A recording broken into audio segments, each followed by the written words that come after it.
Thank you for listening to Depictions Media Radio.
All right, good afternoon. Whoa, 12:24 already.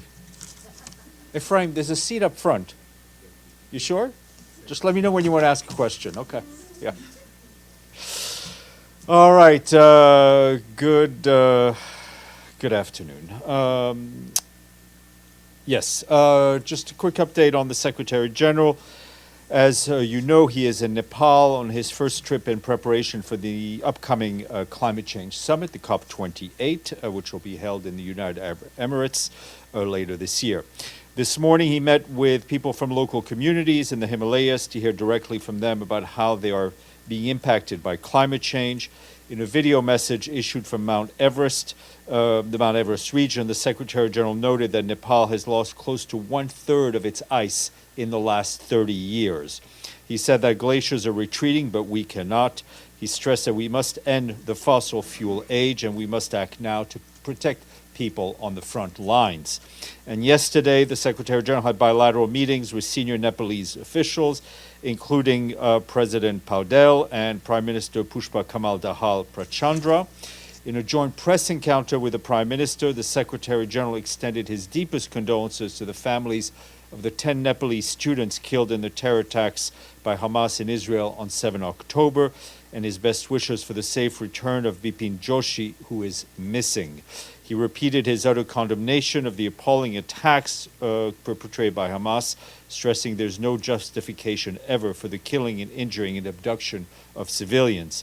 He said the situation in Gaza is growing more desperate by the hour, and he reiterated his appeal for an immediate humanitarian ceasefire, the unconditional release of all hostages, and the delivery of sustained humanitarian relief at a scale that meets the needs of people of Gaza. Tomorrow, the Secretary General will deliver a peace message from Lumbini, the birthplace of Lord Buddha. He will also address a joint session of the Parliament in Kathmandu, and then he is heading, as we've told you, to London to attend the Artificial Intelligence Summit, which is being organized by the government of Great Britain. For her part, the Deputy Secretary General, Amina Mohammed, is in Abu Dhabi, where she delivered opening remarks at the PrepCom meeting for the upcoming COP28. She underscored that the COP28 was being convened at a critical moment in the fight against the climate crisis, and its main outcome under the global stocktake needed to respond decisively to the alarming findings of science and the existing gaps in mitigation, adaptation, and loss and damage. Amina Mohammed arrived in Abu Dhabi yesterday and has been engaging on a series of bilateral meetings, including with the president-designate of COP28, Sultan Al-Jaber, senior climate ministers from around the world, representatives of civil society, the chair of key negotiating groups, and the ministerial co-facilitator appointed by COP28 presidency to address the political issues to be resolved at the upcoming COP meeting. Turning to Gaza, the Office for the Coordination of Humanitarian Affairs reports that yesterday at least 33 trucks carrying water, food, and medical supplies entered Gaza through the Rafah crossing in northern Egypt. This is the largest delivery of humanitarian aid since October 21st, when the limited delivery of humanitarian aids resumed through Rafah. While the increase is welcome, a much larger volume of aid is needed on a regular basis to prevent further deterioration of the dire humanitarian situation, including civil unrest. In particular, the entry of fuel to operate medical equipment and water and sanitation facilities is urgently required. The cumulative number of internally displaced persons since the start of the hostilities in Gaza is estimated at over 1.4 million men, women, and children.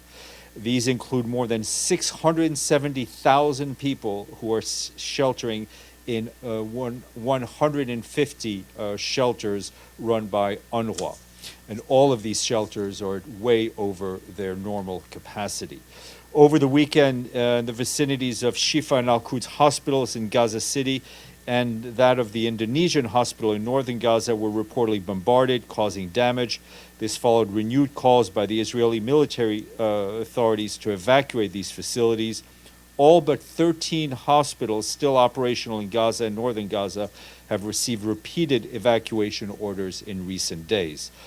For his part, Martin Griffiths, the emergency relief coordinator, has started a visit to Israel and the occupied Palestinian territory.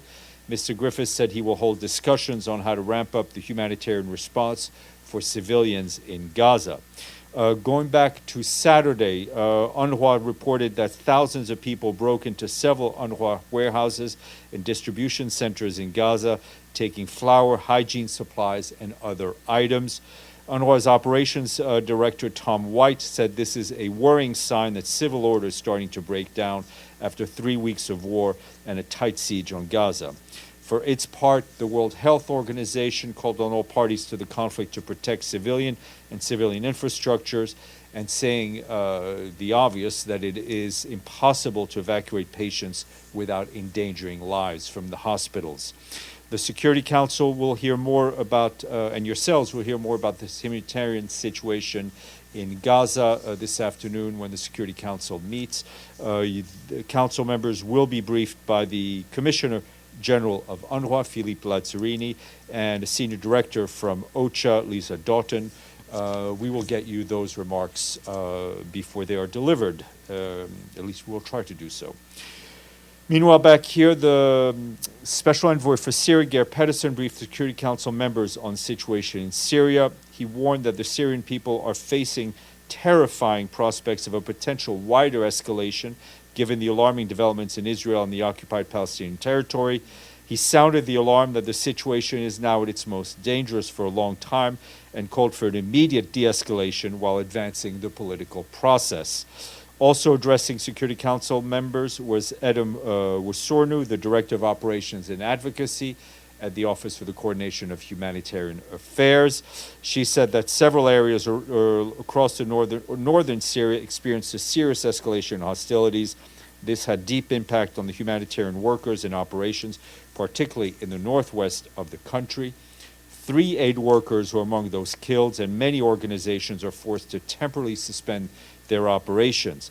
Hostilities have also damaged critical services and infrastructure, including more than 40 health facilities, 24 schools, and some 20 water system plants.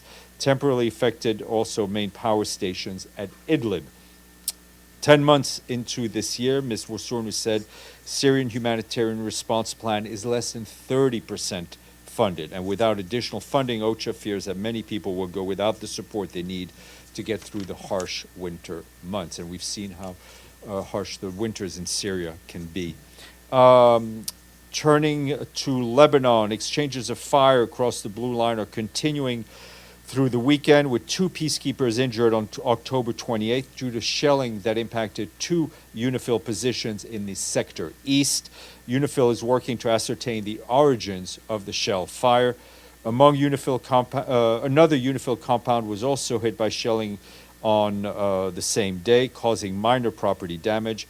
UNIFIL personnel repeatedly sheltered in bunkers over the weekend.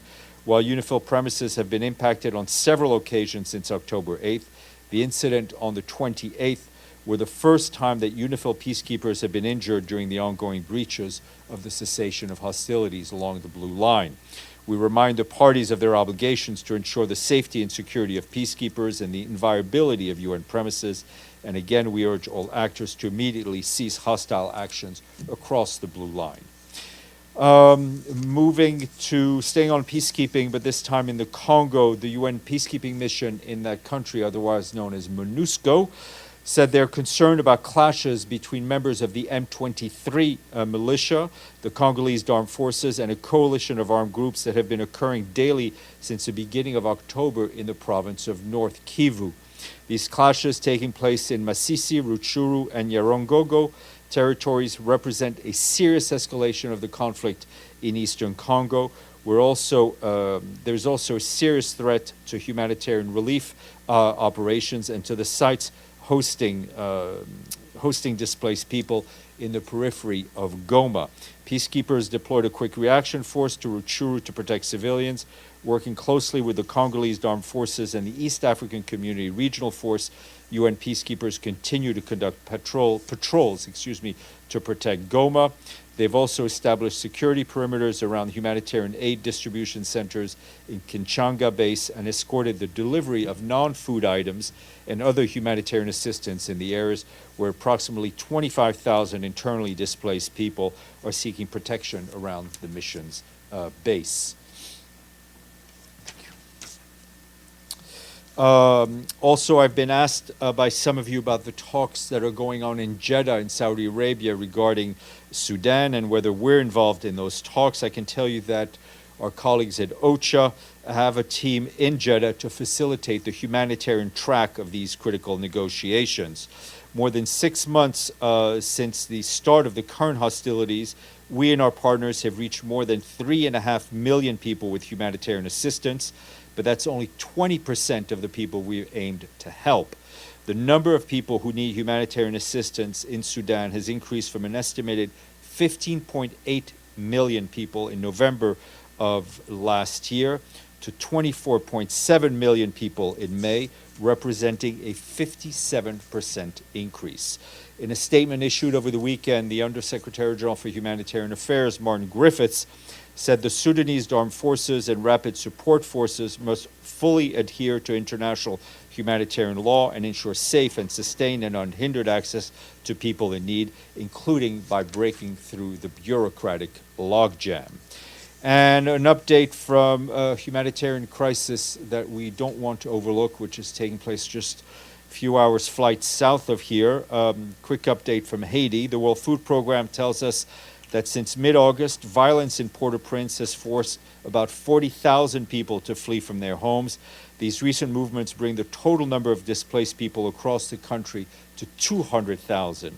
In the Haitian capital, displaced people have taken shelter in over 90 different locations, including schools, churches, and abandoned buildings. WFP has set up 3 central kitchens in the capital where each day as many as 22,000 meals are prepared and then transported to various sites where displaced people are staying.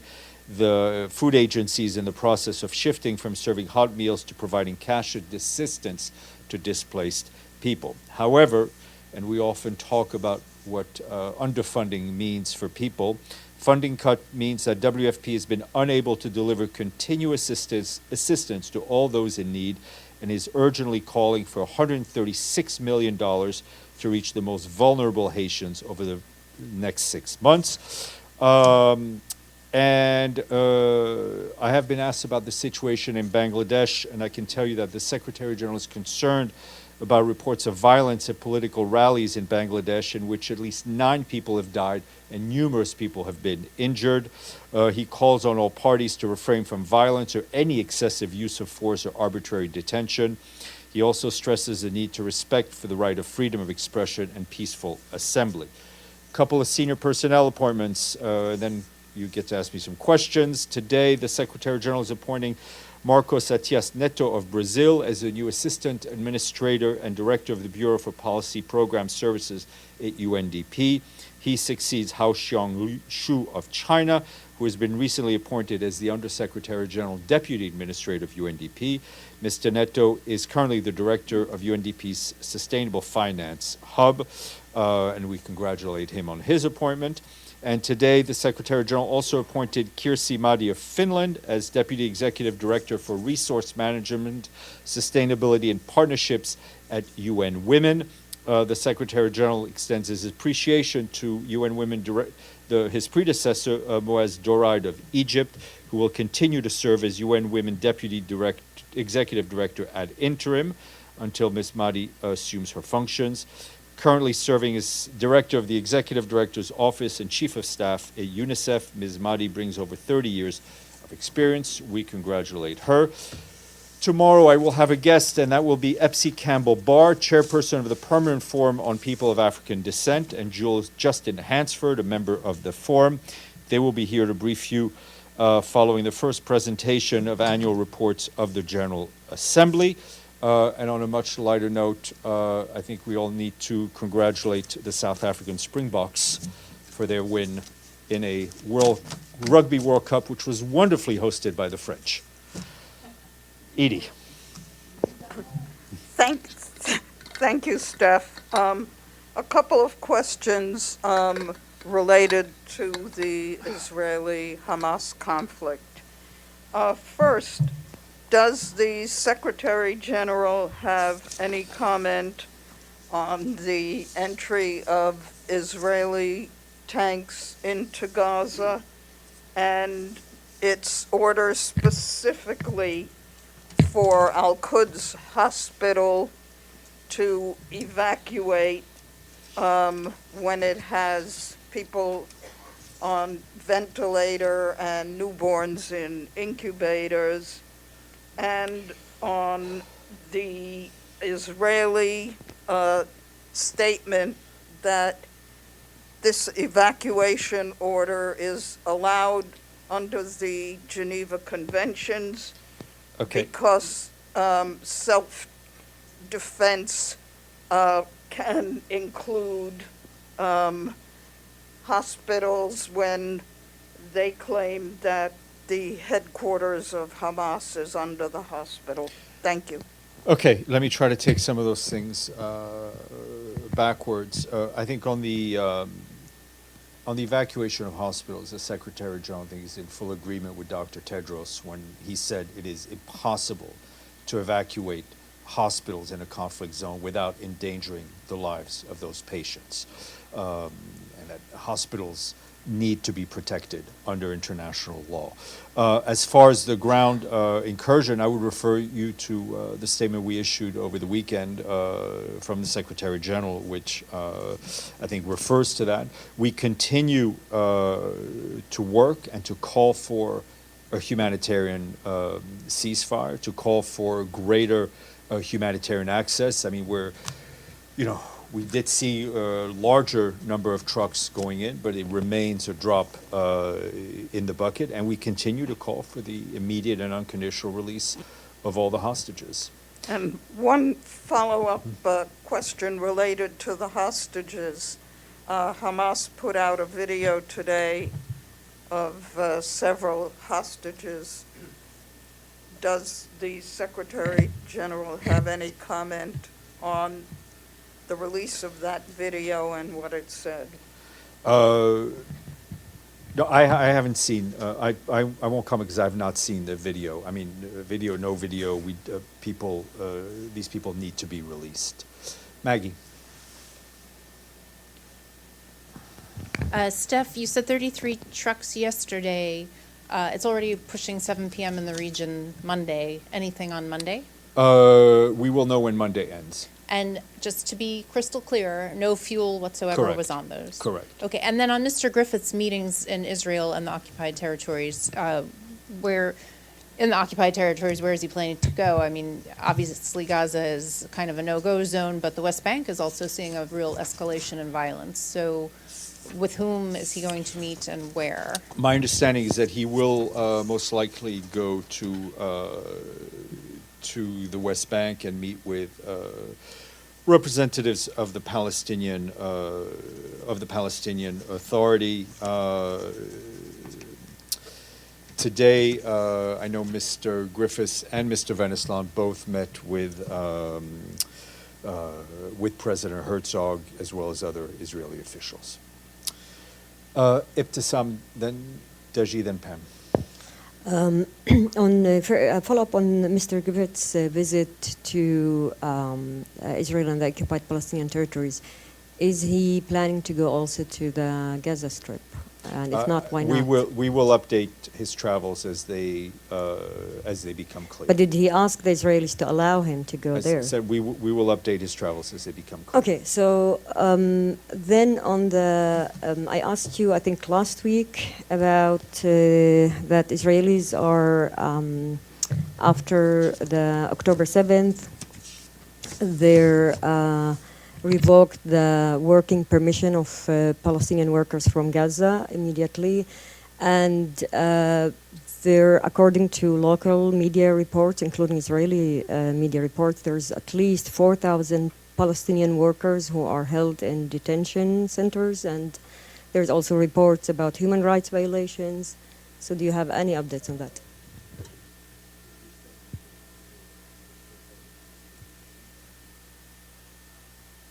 Go through a process or need to be released. I'm still trying to, I don't know why it's so complicated, but trying to get some details about those particular workers. And on regarding the settlers' attacks increased more even than a week before or 2 weeks before. There's 2 Palestinians who were killed during the weekend, some injuries, they attack farmers, etc. Is Mr. Griffiths planning to visit any of these families or farmers who are attacked by I don't know settlers? what he's planning, but I can tell, and I will let you know if he does, but I can tell you that the Secretary General strongly condemns the acts of violence we have seen by settlers in the occupied Palestinian territory, including, I think, the most recent deadly shooting, which took place, I think, yesterday. On the 28th, of someone who was just harvesting his olives with his family. Not only condemn these attacks, but also they have a risk of greatly inflaming an already very volatile situation in the West Bank. And Israel must ensure that civilians are protected and perpetrators held to account. And we call on all to act responsibly. Deji, then Pam. Oh, sorry. Yeah, go ahead. Steph, you got something dropped there, I think. What's that? Oh, okay. Thank you. Yeah, okay, thanks. anyway. So I got a couple questions also concerning the situation in Gaza. Last week you mentioned that the SG is trying to expand, to increase the volume of humanitarian aid from Rafah border crossing. How's the work now? We saw some increase, but it's not enough, just like you said. I think you answered the question. It's not Yeah, enough. but it's still but the SG is still in the negotiation with parties. I mean, what's the update? let me just put it in simple terms. We're not holding back, right? So it's not enough. Yeah, but Yeah. Okay, so also last week on Friday, I think I asked you about the negotiation which broke in Doha, and the next day, the SG was in Doha. So the UN has been involved in that negotiation. Can you share us more information since No. you have already posted? No, I mean, it's no secret the Secretary General wanted to stop over in Doha on his way to Nepal. He met with the Prime Minister. While there, obviously, he thanked the Prime Minister and through him the Emir for all the assistance, especially on the issue of the release of hostages. Those discussions are ongoing. I think you would understand that I'm not going to provide you more details, not to jeopardize anything. Okay, last Friday also on the General Assembly vote, after that, the explanation by the Israeli ambassador, he said there's no humanitarian crisis in accordance with the international humanitarian law. That's basically what's against what you've mentioned in your opening remarks. Well, you can. That's your job. You do the compare and contrast. I come here every day. I tell you what's going on. I think in pretty bleak and stark terms. The Israeli ambassador said what he said. But from the UN but perspective, there is a humanitarian crisis. You have been listening to what I mean, and I don't mean it rhetorically. I know you've been listening to what I've been saying. So I think I heard I you think use that you're word. drawing the right conclusions. Yeah, okay. Pam, then Gabriel. A little more straightforward. Martin Griffiths said today that he met with some of the Israeli hostage families. Can you say which ones and No, I what- don't. any readout?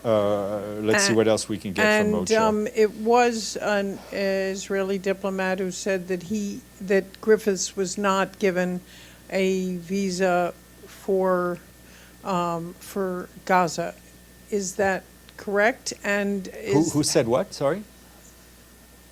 that Martin Griffiths was denied a visa for Gaza? I'm not. Let I'm me not just sure. ask People. it I'm not. directly. Has Martin Griffiths been denied a visa from the Israelis I'm not sure. to I think go you have Gaza? to check. I mean, I'm not sure. Let me just tell you that Martin Griffiths is in Israel. Right, He got a visa to go to Israel. right. Right. Right. Any other further travel, I will share with you. Okay, and as far as you know, you can't speak to the fact that he may have been denied the ability to go to to Gaza. As I said, I will update you on travel Okay. as it happens. All right, thank you. Gabriel, yes, please. Hi, thank you, Steph. I know the Secretary General's been very clear since this conflict began about the protection of journalists during this conflict, but I have a follow-up on that. Yuma al-Said, a Al Jazeera reporter in Gaza City, within the last few hours has received a phone call saying that she and her family need to leave their home or else they'll be in grave danger, facing potential death. My question is, as the Israeli military begins this incursion into Gaza City, what is the Secretary General's message to the journalists that remain in Gaza City reporting on the conflict? I think first it's a badge of honor that in the midst of conflict, your colleagues of not just Al Jazeera but others that remain to tell the story. It's a mark of immense courage, and we need to make sure that they remain safe and they remain protected. Yvonne, and then. Yeah, go ahead, Yvonne. Okay, so the first question on UNIFIL, you said they're working to ascertain the responsibility for the mortar shell attacks, but what form will that investigation take? How long will it take? And will they actually share the information when they have some? Or is there a concern about exacerbating tensions by releasing that information? Tensions, let me just put it this way, UNIFIL is not making tensions worse. We're trying to calm tensions. As soon as they have something, I will be able to share with you. Okay, but they don't know who did it. No, at that's the point. moment. They're trying to ascertain Okay. where it came from. All right. One other question on Martin Griffiths. Given the context of last week and how angry the Israeli mission was with the United Nations, with the Secretary General, what kind of reception is he receiving in Israel? And are there any meetings that he's requested that he's been denied?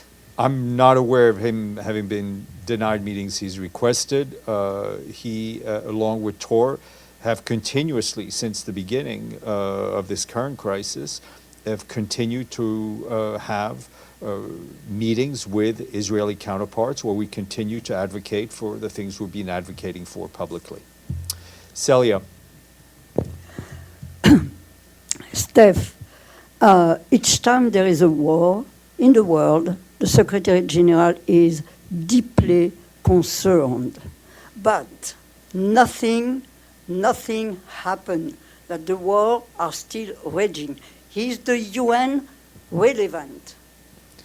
Celia, I think if we put ourselves in the shoes of people who rely on the UN to be fed, to be housed, to be taken care of in time of conflict, I think the answer would be yes. Despite all of the political schisms that we see increasing within the membership of the organization, UN staff, humanitarian workers, peacekeepers continue to serve on the front lines to help people, to ensure that they survive to the next day. The long-term political solutions need to come from united action from the member states. My short answer to you is yes. Sir. Serhiy Barbo, TV Channel 5. In the Russian city of Makhachkala, hundreds of people stormed the airport because of a flight from Israel. And the police didn't stop them. So will the UN condemn this act of anti-Semitism? Thank you. Look,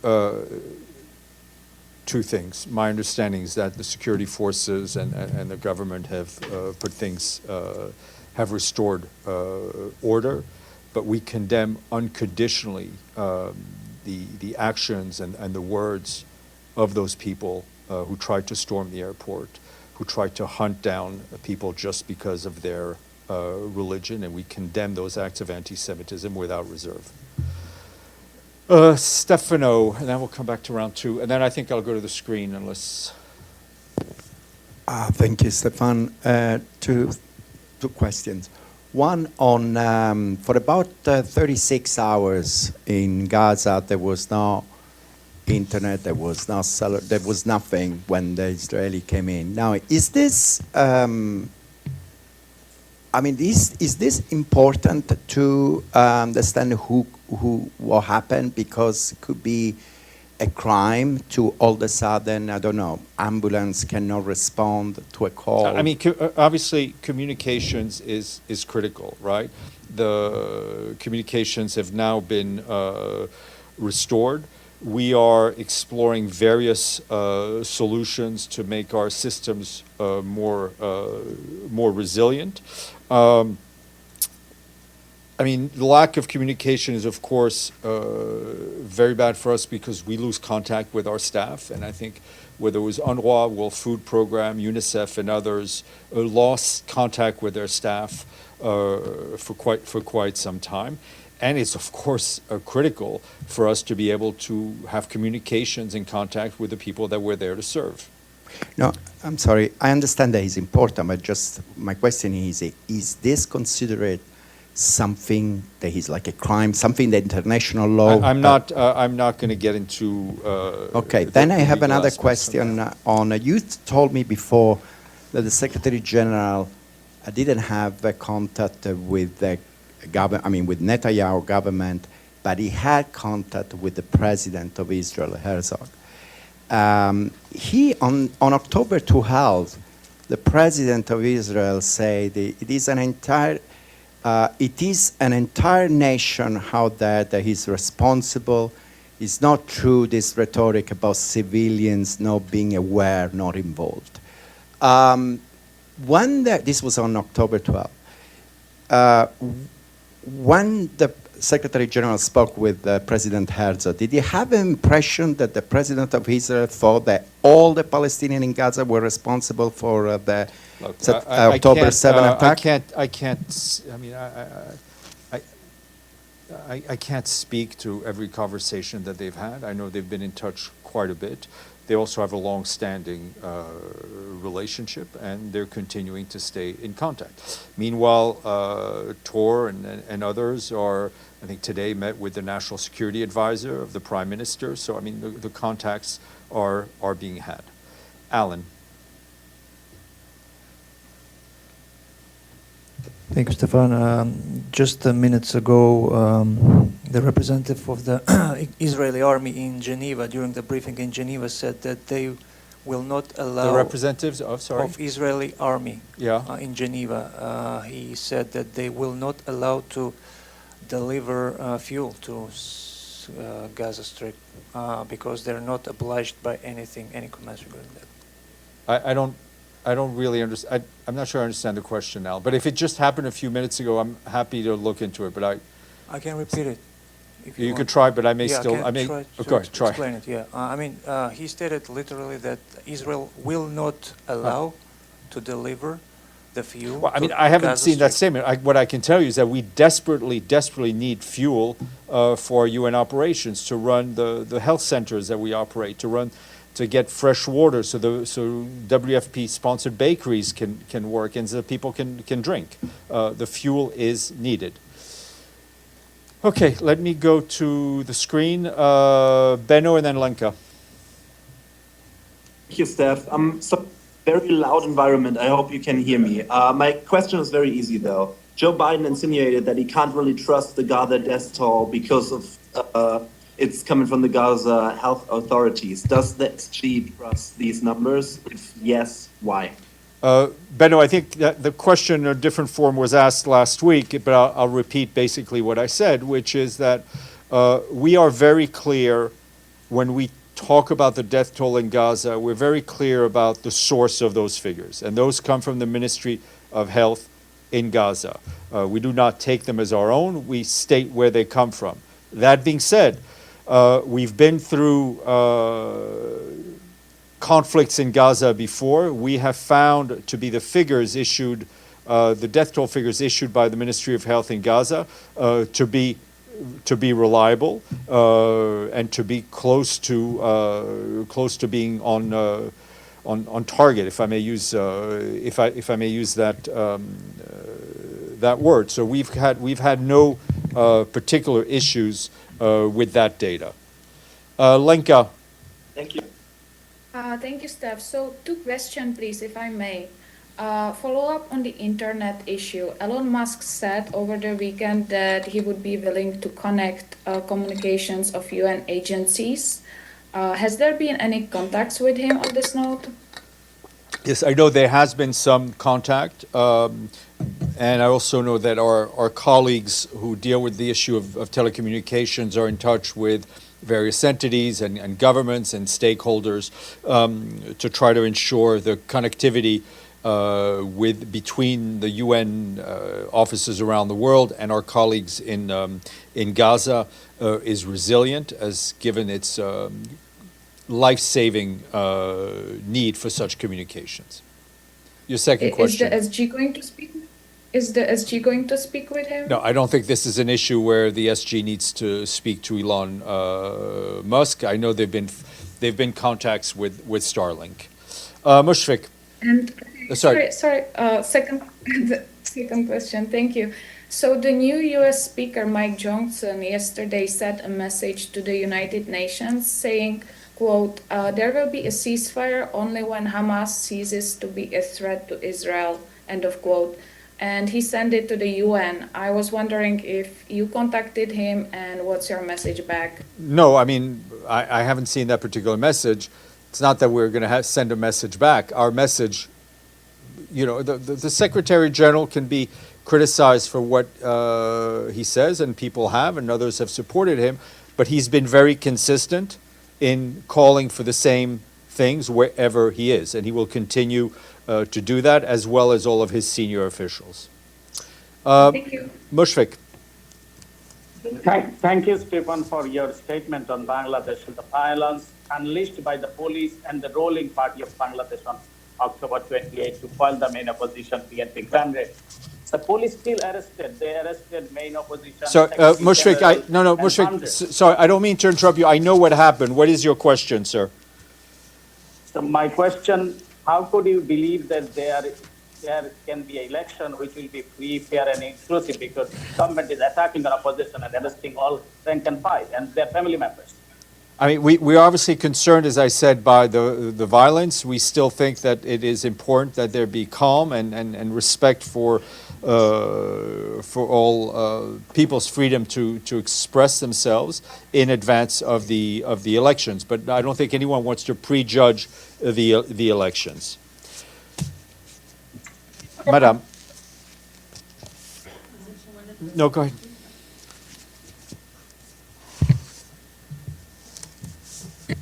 Thank you, Steph. You mentioned in the introduction of your speech that the Shifa, Al-Quds, and the Indonesian hospitals were hit in northern Gaza, and there are news right now that just arrived that the Turkish Palestinian Friendship Hospital was also hit. What is the Secretary General's reaction to the bombardment of hospitals? I mean, he's against it. Hospitals need to be protected. Hospitals cannot be used for combat, and those people who are inside need to be safe. Edie, and then Gabriel, and then I think we'll stop. Thank you, Steph. Following up on his meetings in Gaza, has the Secretary General been in contact with other leaders? Will he be, and where, after his visit to Nepal, which I believe ends tomorrow, where's he going? He will be in London for the Artificial Intelligence Summit that was convened by Prime Minister Sunak. He will be at work in the office on Friday. He spoke to President Sisi of Egypt over the weekend, and of course he remains in touch with all of his senior officials, and he's with his phone all the time. Gabriel. Thanks. I'll make this quick. Thanks for allowing me to do a follow-up. Just on language, ceasefire, humanitarian pause, and truce. A lot of people are talking about what's the difference. I'm not asking you to give it what's the difference, but can you, from the Secretary General's standpoint, please explain his views on these three? Well, listen, his view on a humanitarian ceasefire is a ceasefire with humanitarian purposes. You're right, there's a lot of debate and different language being used.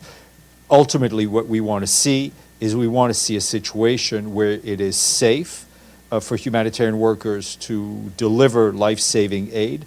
It is safe for people to receive that aid, and that's what we're working towards. Thank you all. I wish you a good day.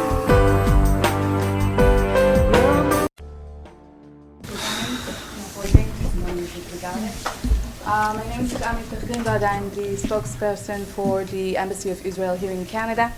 We have with us today a delegation of people that have survived and have loved ones that were either murdered or are right now abducted by Hamas in Gaza.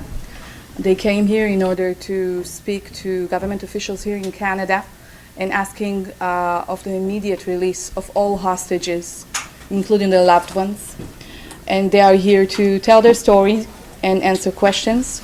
We would like to thank both Melissa Lanzman and Malcolm Mendicino for arranging us this press conference today and for having us the opportunity for you to meet with those people and get their stories told to the Canadian public. If you wish to know anything or have more questions, you can reach me after this press conference. Thank you.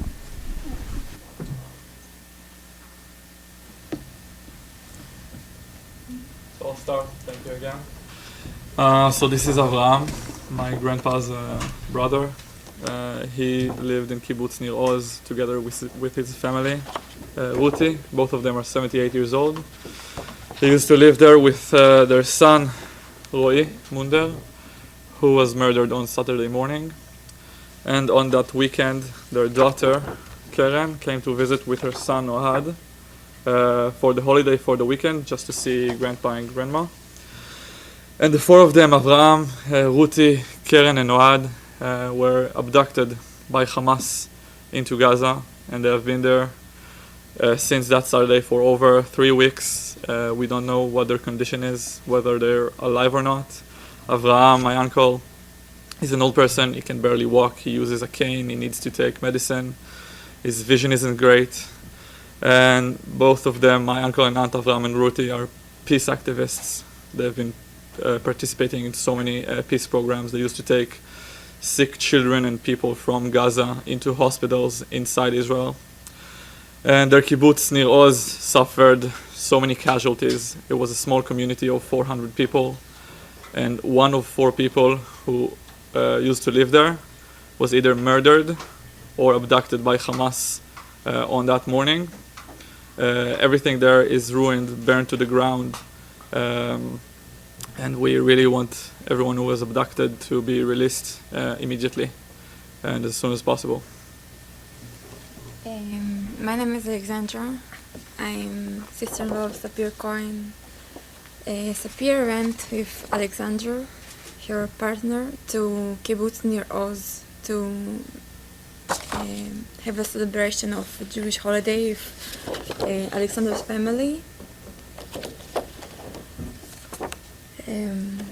Unfortunately, his father got murdered the army found his body right by Gaza, and the rest of the family is kidnapped by Hamas. We saw a video of Sapir getting kidnapped by Hamas terrorists, and we saw how they brought her to Gaza, and we saw civilians, how happy they are of this, and we saw civilians punching her, throwing things towards her, and just looked like it's a celebration for them. And this is terrible, it's happening now, and we really hope that we will get them back as soon as possible, because every second they're there can be critical. We don't know what's going on there. We can't imagine what they're going through now. My name is Harel Lapidot. I'm the uncle of Itay Lapidot. I was born in Regina, Saskatchewan, and Tiferet's brother also.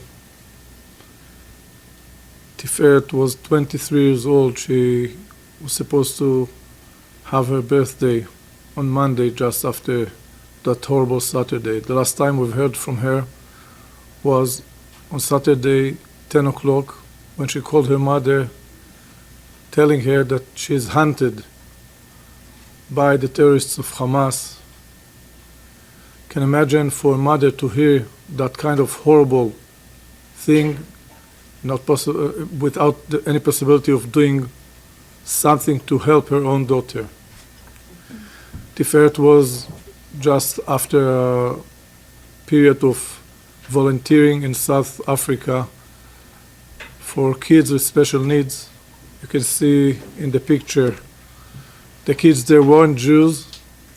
Most of them were Muslims and Christian. Tiferet didn't care because kids are kids. But on the other side, Tiferet was hunted there just because she was Jew.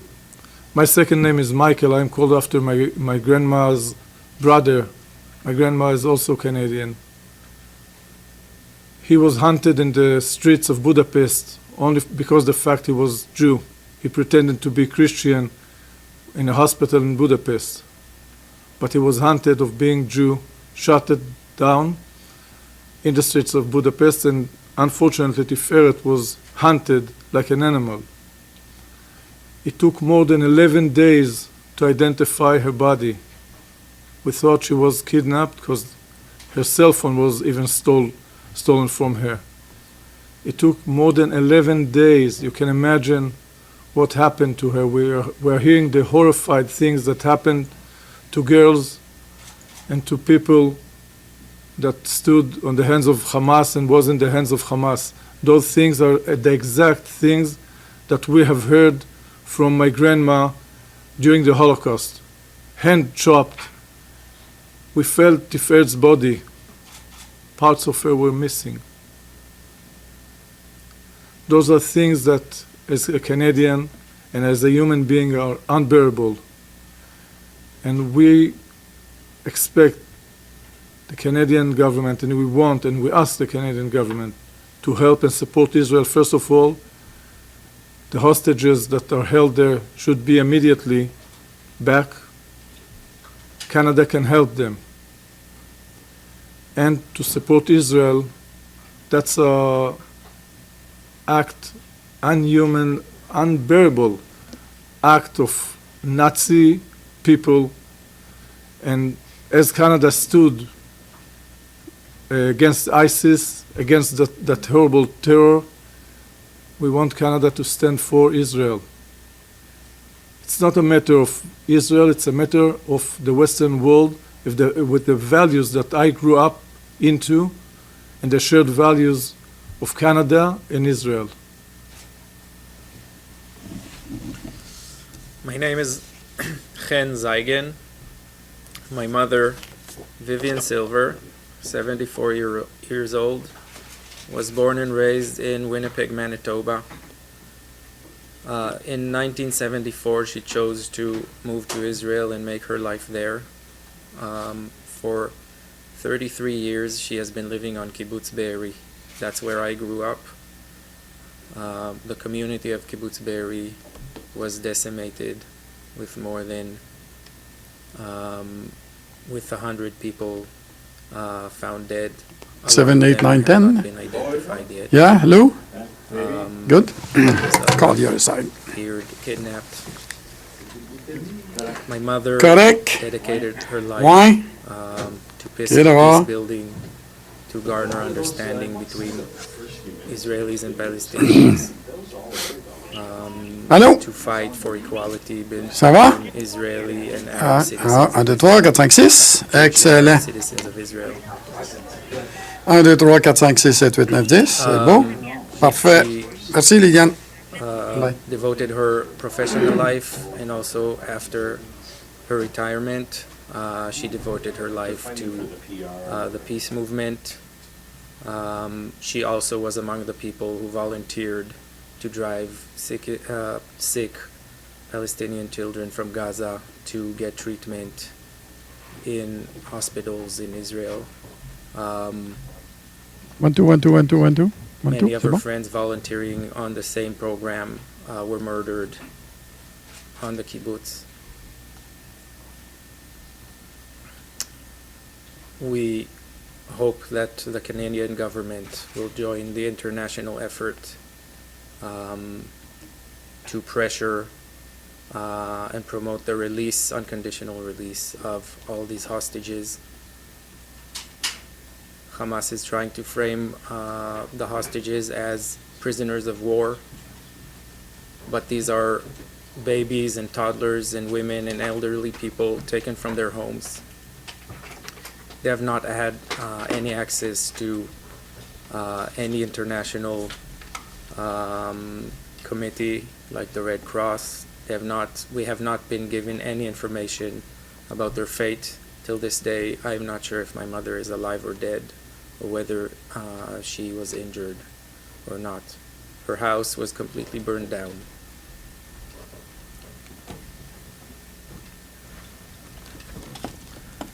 My name is Aharon Brodutch. I'm a Canadian Israeli. I live in Toronto. This is my niece, Ofli. She visited us in Toronto this summer, spent a month in Toronto, made many Canadian friends at summer camp. On the morning of October 7th, I called my mother to ask her how Ofli's birthday party went from the night before. My mother told me that there's a war going on, and that they don't know where my brother's family is. I waited and called again to see what's going on, and I was able to talk to my brother, and he told me that his entire family had been murdered. I asked him, "Are you sure?" because he wasn't home, and he said, "The last text message I got from my wife is, they're coming in, and I know what's going on in the kibbutz."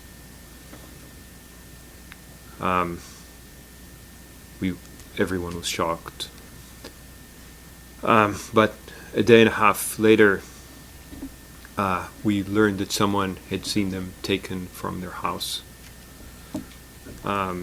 Someone in the kibbutz had seen them being led into Gaza. This gave us a lot of hope. There was still battles going on in the kibbutz, but 2 days later the kibbutz was cleared. Someone went into their house and saw that the house was empty. The soldiers who cleared the house talked to my brother and told him that when they opened the fridge, they saw birthday cake and they all started crying. I flew to Israel initially to support my family, and still am supporting my family. But we realized as soon as I got there that we have to just fight for something that should be very obvious. These, children women, my sister-in-law Hagal. This is Yuval, my brother's 8-year-old child. This is Uriah, my brother's 4-year-old child. And Ofri, who's 10.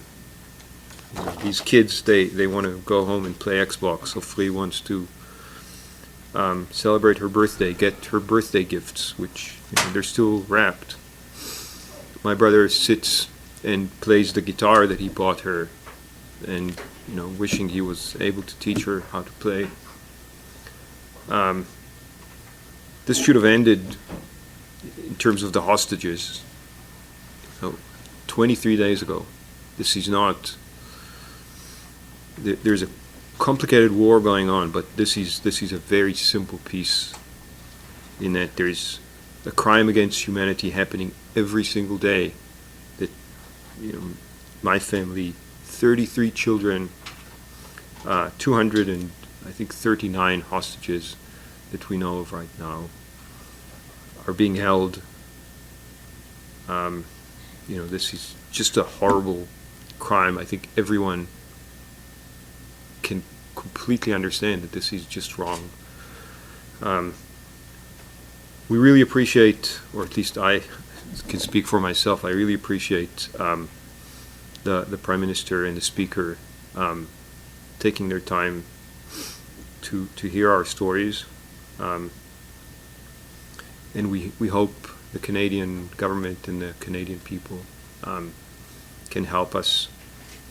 First of all, bring the hostages back. Again, this is really the simplest piece of this very, very complicated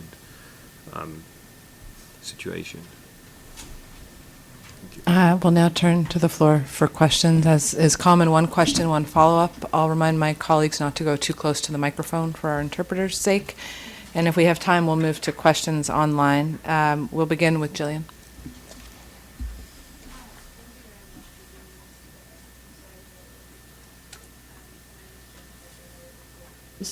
My first question would be, why is it important for you to be in Canada right now? How would you characterize the Canadian government and the Canadian people's support so far?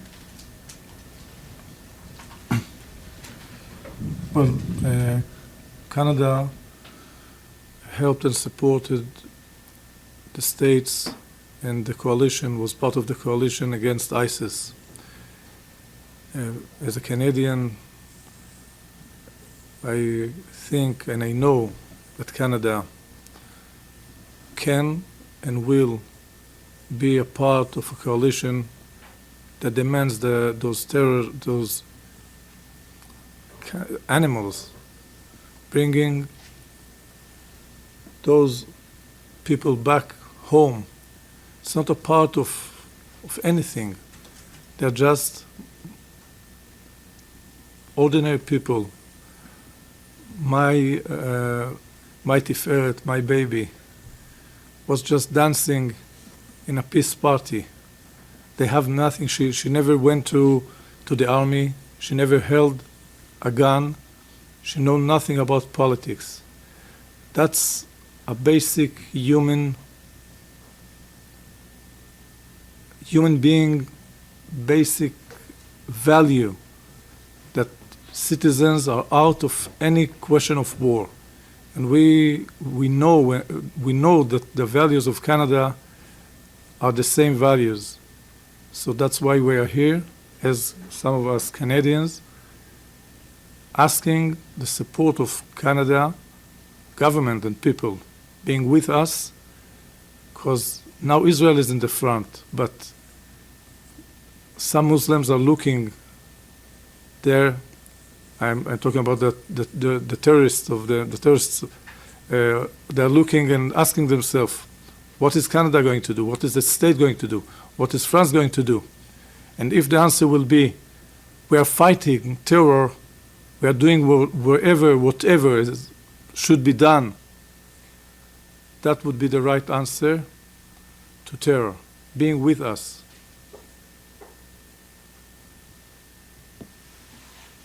And I guess my follow-up, anyone can answer this. we've mentioned the hostages and what could be done. What would you like to see the Canadian government do in terms of the hostages? What do you think they could feasibly do now that could help?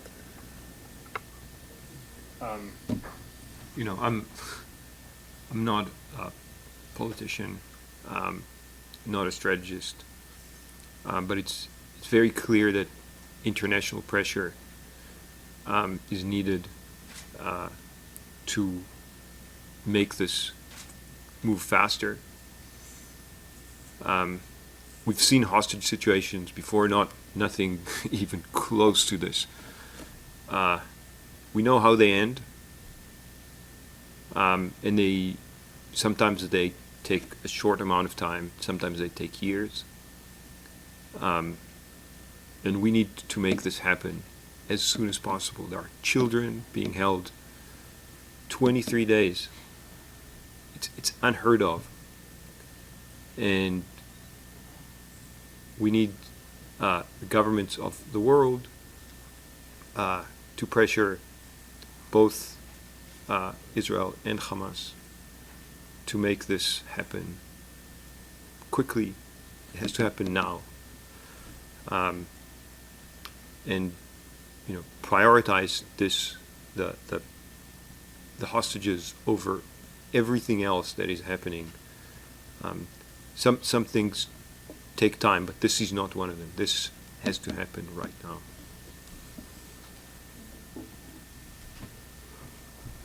Sandrine? Hi, thank you for your time. I was just wondering, for those of you who still have loved ones being held hostages in Gaza, I was wondering if you're currently in frequent contact with government officials to have updates on the situation, and if so, like, is it enough? Are you or are you in the dark about what's going on? I can say that the Israeli government has set up a task force to communicate with the families. I know my family is in touch with representatives from this task force. So far, they have not been able to share any information with us other than the initial knowledge that my mom's phone has been geolocated in Gaza, and that is all the information I have currently. I think this is another piece where the world's governments can really, really help with pressure on Hamas, or I guess it's very hard to pressure Hamas, but there are countries that are friendly with Hamas and can help create pressure on at least giving us knowledge of the state of our families. At the end of the day, they're hidden somewhere in tunnels, most likely. It's very unlikely that we will get information from the Israeli government. And just talking about the pressure, do you believe that Canada's pressure so far has been, sufficient?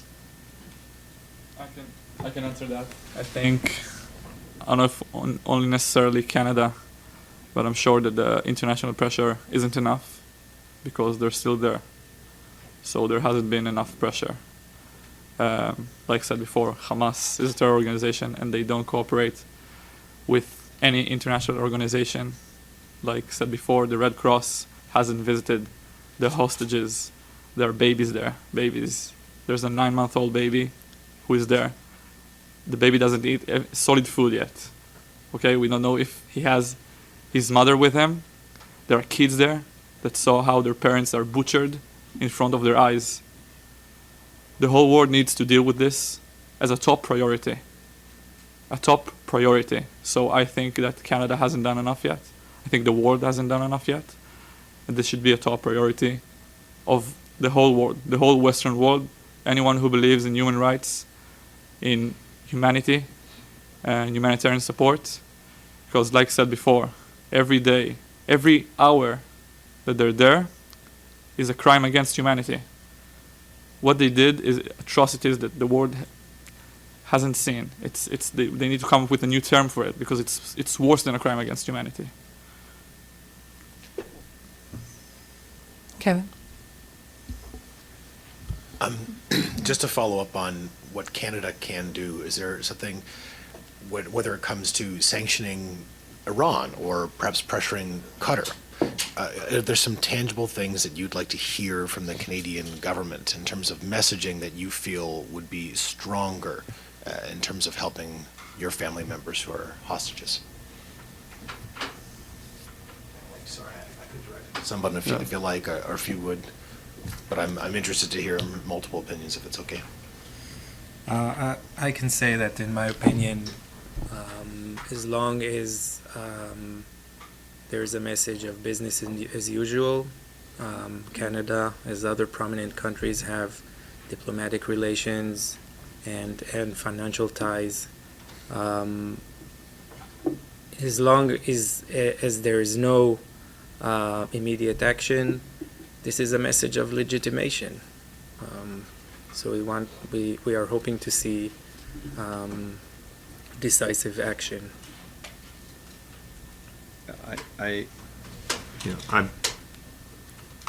I'm a new Canadian. One of the reasons I decided to live in Canada is the huge diversity, and we have big Muslim communities in Canada who are seeing this, and I'm sure many of them are horrified by what has happened. I would like to see the Canadian Muslim community, which I'm sure can indirectly impact Hamas, fight for Muslim values, and those values are 100% not holding women and children hostage. I'm sure that Hamas is doing a huge disservice to all Muslims in the world, and regardless of which side you take in the conflict on a bigger scale, this is obvious. There are women and children being held hostage by terrorists. So I certainly think there are communities within Canada who can help delegitimize Hamas, as long as they're creating these terrible crimes. For those who have family members that are still being held captive by Hamas, what's going through your minds right now as the Israeli Defense Forces are expanding their ground operations? It must be very difficult, I imagine. I just sort of want to get a sense of how you're feeling about, your family members are there and there's a ground invasion that's underway and could expand even further. I can answer that. I think it is scary, but it's not the main thing. Whether Hamas wants to keep our family members alive or not, it's up to Hamas. It's not up to anything Israel does, because we've seen how Hamas can keep whoever they want safe in their tunnels, whether it's their leaders or whether it's captives. So it's up to Hamas. They decided to murder people and butcher innocent civilians, and they decide whether our loved ones and other civilians who are held by them are going to stay alive or not. It's not up to anyone else. I would say that, again, I'm not a military strategist. I don't know what is the best way to get the hostages out. I don't know, but I hope that Israel's government is driven by this as not the main mission, but the only mission that they need to accomplish right now. 240 hostages, civilians, that Israel's government did not protect. These people should have been protected by the Israeli government. They weren't protected by the Israeli government. And Israel's government, one single mission has to be to bring them home as quickly as possible. I don't know if continuing the ground invasion is the correct way. Again, I'm not a military strategist. I certainly don't understand Hamas, and I don't know what the pressure points are, but I can only hope that this is the driving force behind any decision that's being made. Valerie? Hi, I'm wondering, I understand you asking for support from the Canadian government, but do you have support from, I don't know, Melanie Joly office? Do they keep you, aware of what's going on? Is the government giving you news? Are you in contact with anyone? My family has been in contact with the Canadian government. My brother had a meeting with Melanie Joly. They have pledged their support and said that they are making efforts, but we have not received tangible information so far. I can tell you that through the time that Tiferet was considered being in Gaza, the government of Canada, first of all, Madame Joly visited us in Tel Aviv. We had a few visitors from a representative of the Canadian government through those 11 days. We had a WhatsApp group. From that point of view, I think that the government of Canada did a very good job supporting us through those days. I can understand from my friends here that that's the same thing happening now, and we are very grateful for everything that Prime Minister Trudeau, Madame Joly did for us. The ambassador, the Israeli ambassador, the Canadian ambassador in Israel, we're very grateful for being there for us. Hassan, if I may, Melanie Joly asked Israel to ease Gaza bombing. She said she's worried about the 400 Canadians trapped there.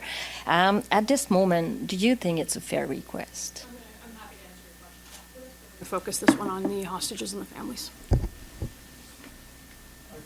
I can say another thing, that we felt as Canadians that there was no difference between coalition, opposition, parties. Everyone were there for us. Madame Lanzmann was in a direct contact with us on a daily basis. Members of parliament, Jews, non-Jews, Mr. Housefather, and we couldn't tell the difference between the parties. They were all for us. We felt that the Canadian government, but not the government, the whole parliament was there for us. That's a thing that unites every human being, united the Canadian members, parliament members, and again, we are very grateful for that support.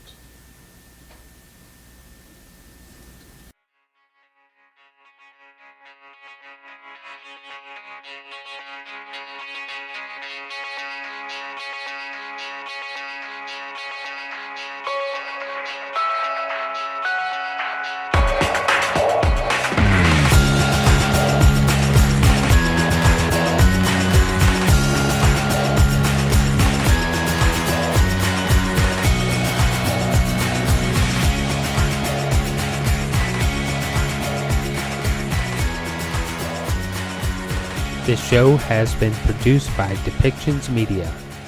Please contact us at depictions.media for more information.